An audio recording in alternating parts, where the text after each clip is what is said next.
Hi, this is Tim Fembert with LeaderGov. Each week we bring you leadership, teamwork, and management lessons to help you become a better local government leader. This week's lesson is on handling difficult employees, part of our Build Healthy Teams essential. Part of your role as a leader is to actively manage your employees who are being disruptive at times to others and to your mission. Your local government likely has a process in place to progressively address issues like this. But early in the process, it's important to address the employee directly about their actions. So in this lesson, we'll talk about your approach and provide a few tips for you to utilize.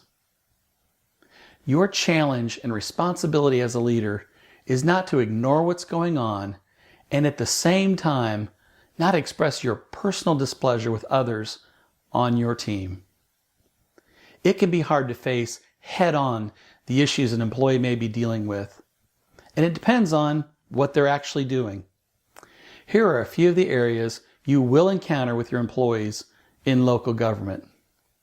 Your employees may gossip or ignore your direction or instructions. They may dismiss deadlines you and the team set, or obsessively challenge your decisions or actions. Some may come to work late on a regular basis, or may just have a bad attitude, a negative attitude that disrupts the morale on your team.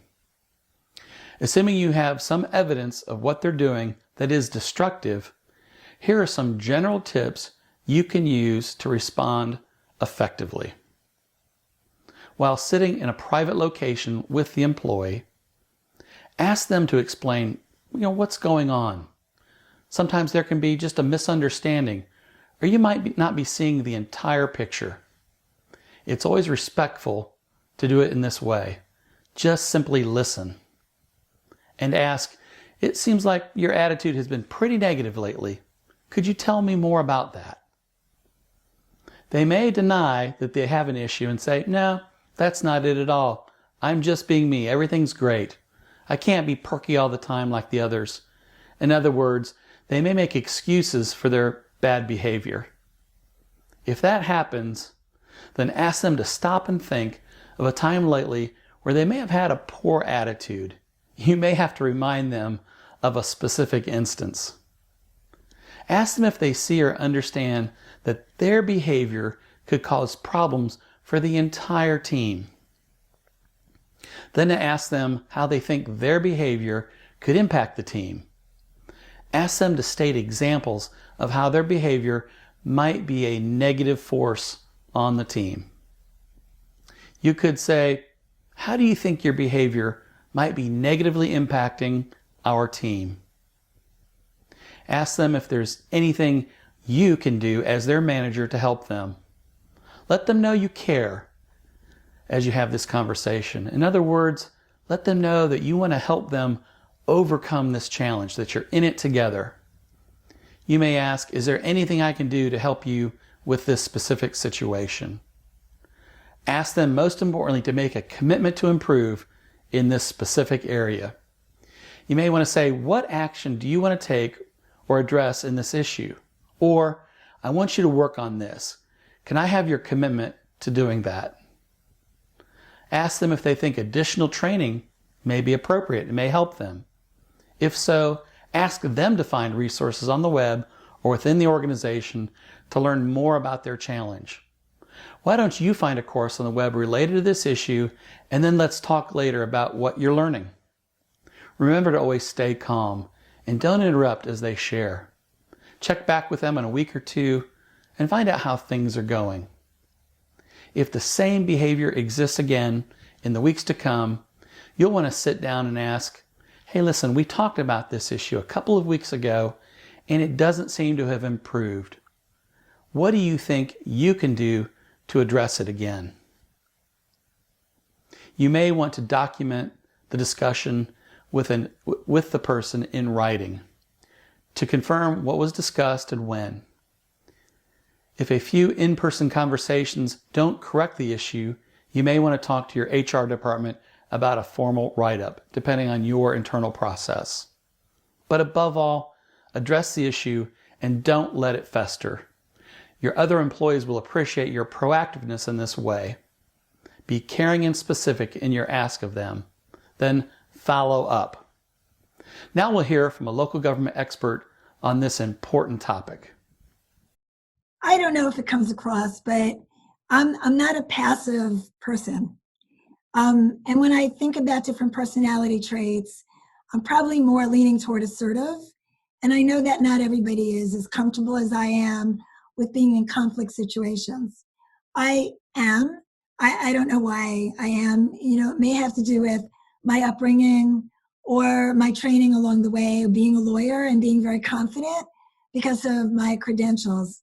I don't really know, but I like to confront things that are problematic. And by that I mean, I don't want to create conflict.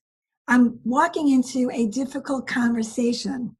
I know that I am, and I try to minimize conflict before.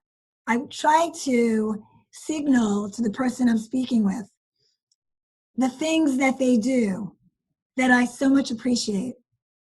But there are certain things that I don't appreciate, and I try to go through what they are and why they create problems for me.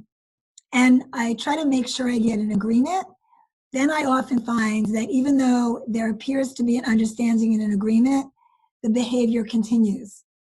And then I have to now quickly call them on privately, not in front of people, the fact that the very thing that I raised to them privately has just continued, so that they could see more specifically what I'm speaking about. Now, I could do that with somebody that I trust, who's part of my value team. It's harder if it's somebody that is constantly becoming a problem for you. And when that starts happening, they'll start seeing more and more things in writing from me. Yeah. Wow. And, yeah.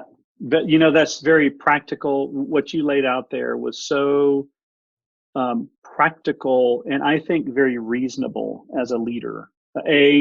We're going to step up and address this, because if we don't address it, it's going to fester and get worse, right? It doesn't get better. Number two, we're going to be very specific. Here are the two things that you're doing that are causing disruption, that are causing morale problems. Three, I want your agreement. I want commitment from you that you hear me and that you're going to change.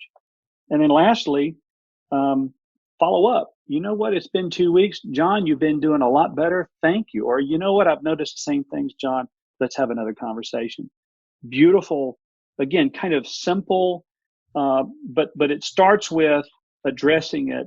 And with your personality and others, I know that you value listening. So there's this element, of course, on the front end of listening to be sure that, you're hearing from them appropriately and they have a chance to share. But I love what you're saying, because it's very applicable and very actionable for the folks that are listening.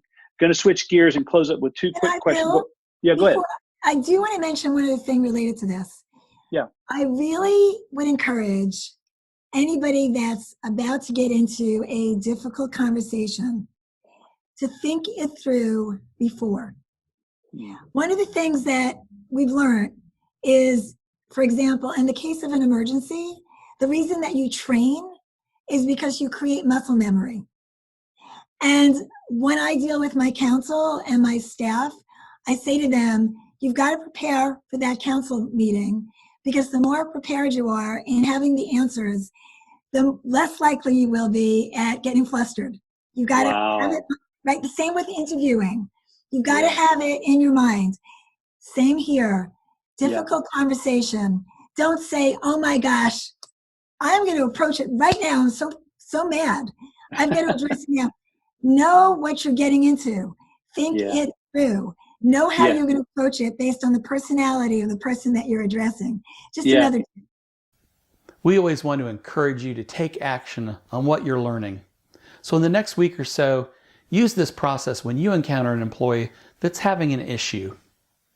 As for involving your team, you may want to clarify with them the values and attitudes and expectations of their work, so they are keenly aware of what you are expecting of them.